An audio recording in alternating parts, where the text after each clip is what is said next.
my name's Chelsea, and I'm on this show to find a guy who's interested in military robots and space robots.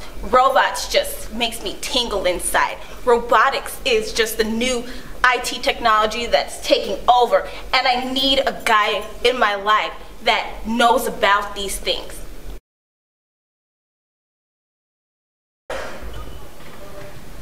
Hi, my name is Eric, and I like rocks.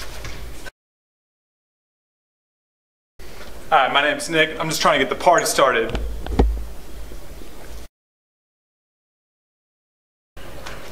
My name's Jillian. I love Wheel of Fortune. I love to dance. Wait, what show is this? Hi, my name's Alex, and I love all living Next! Again? My name is Boris. Vodka, I like.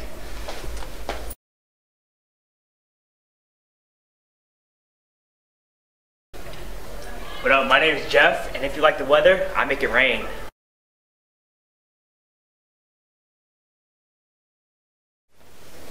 Hi. Hi. Like the military, right? Yes, I love the military. Do you believe the best defense is a good offense? Yes. Perfect. Well, let me tell you about some of the robotic weapons the military has to offer. One weapon they use are UAVs. UAV stands for Unmanned Aerial Vehicles. These are planes that are flown without a human crew on board the aircraft. At first, they were used for aerial reconnaissance photos because there's a camera on the nose of the plane that allows the remote pilot to have a live 360-degree view of the terrain below during the day or night. Now, imagine replacing the camera array with a multispectral target system. Sounds fancy, huh? Mm-hmm. And adding 2 Hellfire missiles. Sounds badass too, huh? Yeah. This is one deadly automated soldier now. The Predator fires a laser or infrared beam from the MTS. Then the beam either lands on the target for the missiles to hit, or the onboard computer calculates trajectory or distance.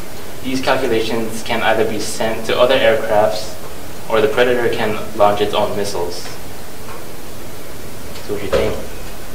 I think that's all fine and dandy, but I'm gonna have to next you. Hello, how are you? Hi, tell me about the military. I don't know that much about the military. Can I tell you about the Department of Homeland Security?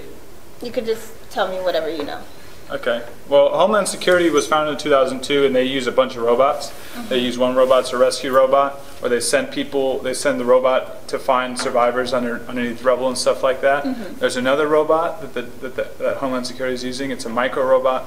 It's the size of a human hair, and what it does is it can fix computer circuits. It can fix other problems. It also can hide secrets, and can And then there's a third one. Mm-hmm. There's a third robot that they're using. It's at the airport, and it's a bird-like thing, and it scares off all sorts of geese, because it's a big problem when flights are trying to take off and there's geese, causes plane crashes. So it's to divert geese. And there's a fourth one. It's a bomb diffusing robot, and they use it at the airports, more specifically in Boston, to. And how do you know all this stuff? Oh, I watch the news from time to time. Massachusetts State Police have new technology today to help them fight terrorism at Logan Airport. It's a new robot designed to help troopers disarm bombs from a safe distance. The robot is dedicated to Massachusetts soldiers who died in the War on Terror. The manufacturer is Black Eye Robotics of Tingsboro. Its co-founder is Brian Hart, whose son was killed in Iraq.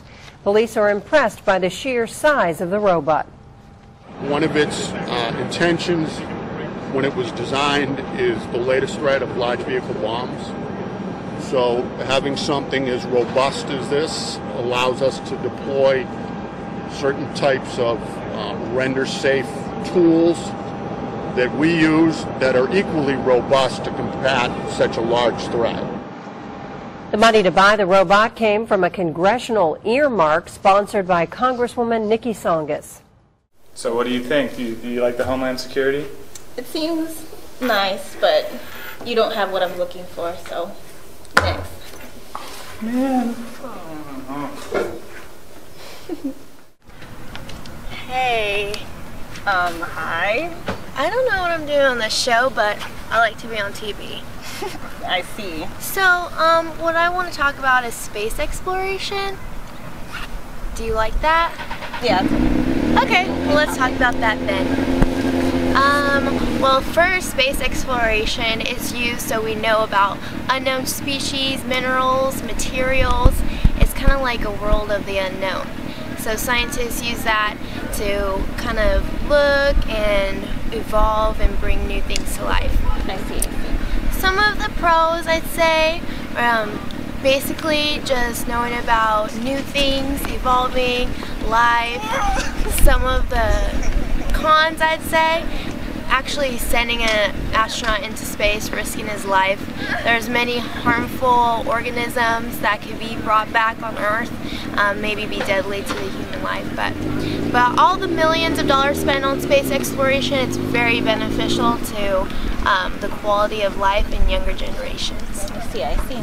Well, that seems very useful. Yeah. It was nice meeting you, but I think I want to go meet some men now, so. Okay. See you later.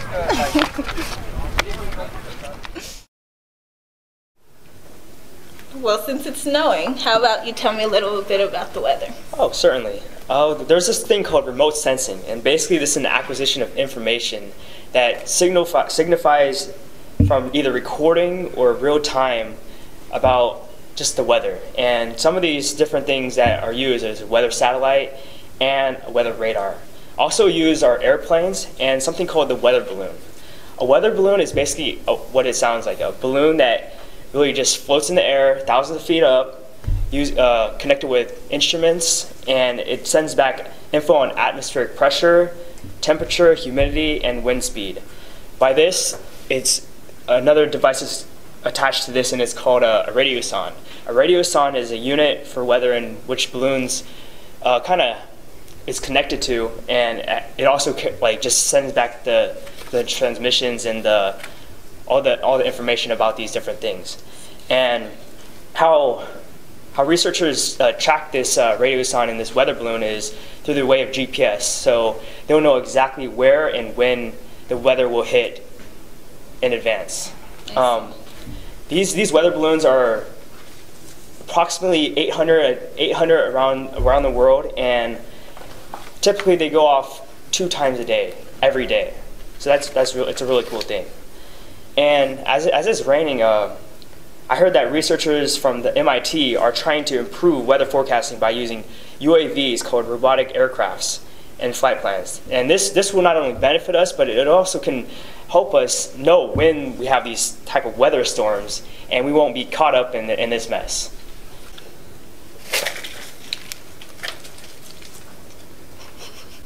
I'd rather hear from Ollie the weatherman. It's gonna rain! Next.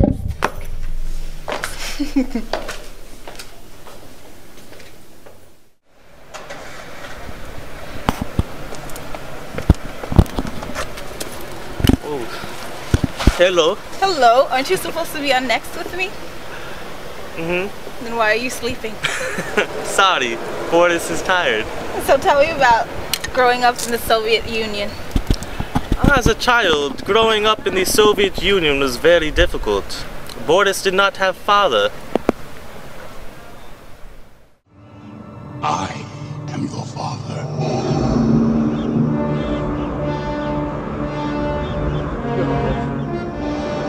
No. It's not true. Because Boris did not have father, he put his efforts to succeed. So then Boris decided to become the first man on the moon.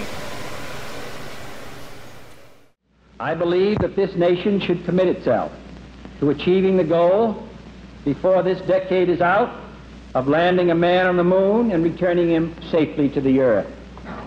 No single space project in this period will be more impressive to mankind or more important for the long-range exploration of space.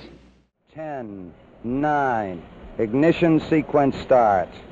6, 5, 4, 3, 2, 1, 0. All engine running.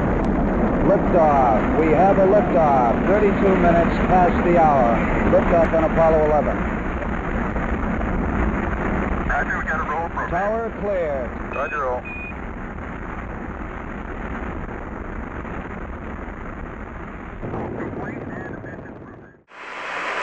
That's one small step for man,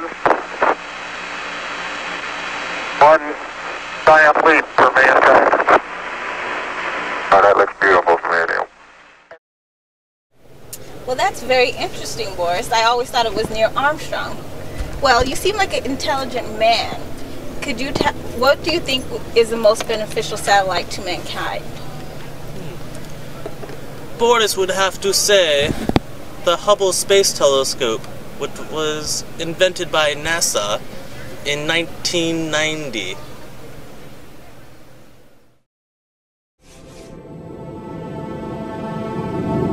The most celebrated telescope on Earth never touches the planet.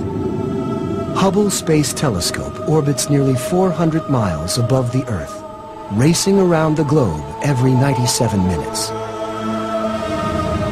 Its powerful gaze sees it all. Soaring star factories where new worlds are made.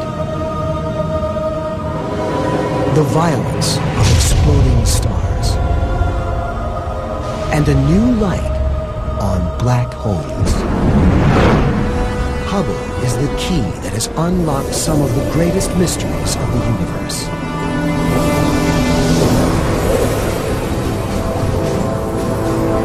But now, the telescope is in danger of being lost forever. Crucial instruments have broken down. A main camera and spectrograph no longer function. Worst of all, Hubble is falling. The 12-ton telescope, as big as a school bus, is slowly spiraling toward the Earth. We are Hubble's only chance for survival. Well, that's nice to know, Boris, but I do not like communists. So, next. Boris doesn't care. He go back to sleep. I'm never going on this show again. I hate MTV. Go. Thank you for watching our presentation. Boris next, everybody!